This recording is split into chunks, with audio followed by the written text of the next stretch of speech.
juisi ya aloe vera hii inao uwezo wa kurejeshia nguvu na mamlaka kongosho yako ikaendelea kuzalisha insulini na ikaweza kupambana na sukari ndani ya mwili.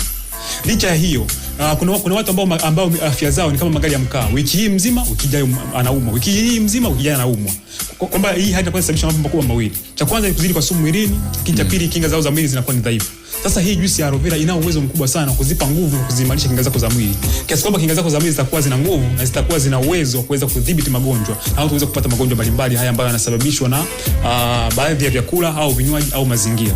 Kwa hiyo ni njia mojawapo. Hata wagonjwa watu ambao wana upungufu wa kinga mwilini, wana virusi vya ukimwi, wanashauriwa sana kutumia hii juisi angalau unakunywa kila siku moja, angalau kila siku kwa siku 7.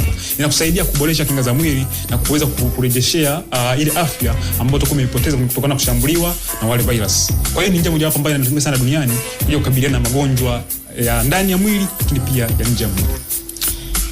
Eti ndugu zangu wanywaji, kwenye ladha hapo vipi? Zinafanana? Kwani bia ni tamu?